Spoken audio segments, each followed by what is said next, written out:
petition, and I'd love to talk for 7 minutes about how lovely it is, but instead I'm going to talk about the motion.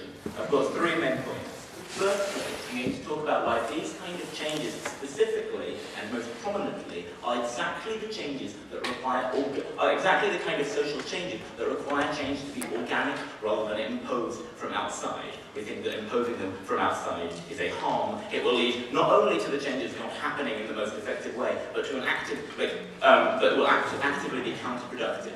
Secondly, I'm going to talk about backlash, like the first speaker wants me to. I'm going to talk exactly about how the policy introduces backlash and how it's counterproductive to these rights genuinely being promoted within countries. And thirdly, I'm going to talk about how that turns states against the EU, how that's bad in itself, but is also bad in terms of promoting progressive rights, which we quite like to promote. But briefly, a few points of rebuttal that don't fall under those headings. So first of all, on how the EU has a responsibility to be a beacon of freedom and human rights and a role model and a promise of a better future. Now, number one, for that to be a point, you have to already believe that this is going to work. So all of my arguments are about to follow about why this is going to work. Means that argument just doesn't stand by itself. But moreover, we think that Europe is already a beacon through things like the European Convention on Human Rights, and through things like the values that we exhibit. We think that the fact that people can look to the United Kingdom, can look to countries such as Germany, and such as Sweden, and such as other countries, and that they see the values being put into action is already sufficient of a beacon of human rights. No thank you. Then also this last point about it being necessary for free movement. And this is going to become more clear under my first heading. But we think what this policy does is it actually gives the illusion of free movement.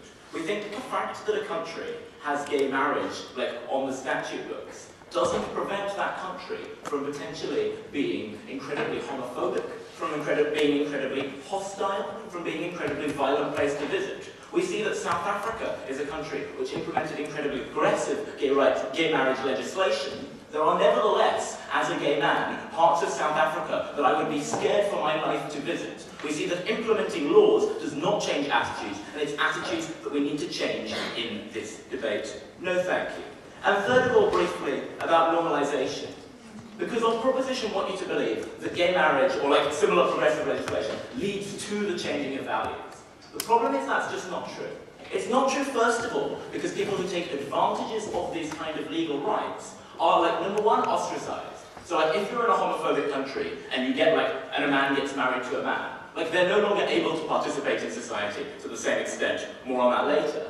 But secondly, because the rights that they're partaking in are seen as the rights of the other. They're seen as a European right rather than a right of the country that I live in. They're seen as doing something foreign to the native culture. So again, you don't get the normalisation proposition want you to believe in.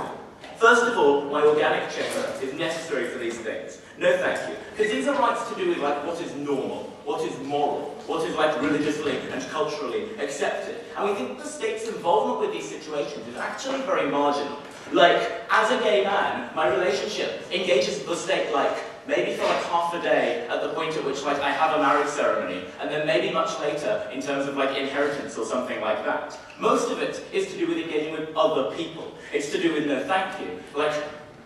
Talking to one's family, talking to one's friends, talking to one's co-workers. And we think that those are the important things to change. We think similar things could be said about abortion rights, similar things, no thank you, could be said about minority integration. We think that a legal right, therefore, in an atmosphere of hostility and intolerance, just doesn't accrue the benefits to self-actualization, to being a happier person. And even more than that, when it's seen as being forced by a sort of aggressive, overbearing European Union, even the legal agents meant to be enforcing these rights. So even the doctors who are might be treating somebody after a hate crime, even the policemen who are supposed to look after people, even the people within the justice system enforcing these kind of rights, are then unwilling to enforce them. Because they don't see it as a right that belongs to them, that it's their duty to enforce. They see it as something that the EU has placed upon them unfairly, and so they're less likely to put them into action, again, inhibiting the ability for these benefits to accrue. But I'll take closing. So you're trying to tell us at the same time that the EU is already a beacon for human rights, and somehow that its citizens are so oppressive that they're going to react so aggressively to this policy. Which one is it, sir? Okay, so the EU is quite big. There's a lot of different countries in it, there's a lot of different cultural attitudes. We think that there are parts of the EU that are quite culturally progressive, like in some ways. They're also like not particularly culturally progressive in other ways. And we think that there are parts of the EU, particularly some of the newer member states, which are much less progressive in their social attitudes. We also think that the European Union is courting newer states, particularly on the eastern fringes, and that's going to become more important in my next 2 points. So let's get to it. How this policy induces backlash is counterproductive. I've already talked about how these rights are seen as imposed, and how they're conflated, therefore, with being foreign ideas. So we see this a lot of the time in the debates about homosexuality within Africa, where homosexuality is described very popularly as like a Western aberration, something that the West, like imperialistically, brings towards us. We think that these kind of laws, these kind of measures, only like add to that sort of rhetoric. We see, secondly, that like the action of advocacy groups or human rights groups can like be prevented from happening by like a government that's like potentially quite hostile to them. No, thank you. Because the government is able to point at like legislation for the EU and claim that everything, as proposition does, is all right. I think that's particularly problematic in like ex-Soviet states who see, like Vladimir Putin does at the moment, like LGBTQ groups as sort of like foreign intervention that is like a threat to his power. We think those kind of things are very problematic.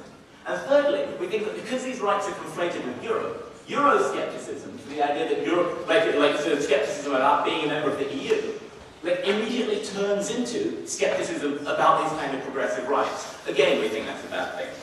And lastly, how this is going to turn states against the EU. So, I think this is especially important as the EU is expanding, and as there are increasing engagement with countries on the periphery and countries that might potentially become part of the EU. Especially these other countries where the cultural values significantly clash the kind of progressive things they're talking about. And we think what that means is you inhibit the kind of genuine cultural interactions that do lead to organic change. You inhibit people coming over and interaction with gay people, with women who are sexually liberated, with ethnic minorities and religious minorities. And even where those people are still coming over, when they exhibit these progressive features, they're seen as doing so because they're European, rather than because they're human. So ladies and gentlemen, we very much want progressive values, but they can only happen when they happen organically, and this policy actively inhibits that. I beg to oppose.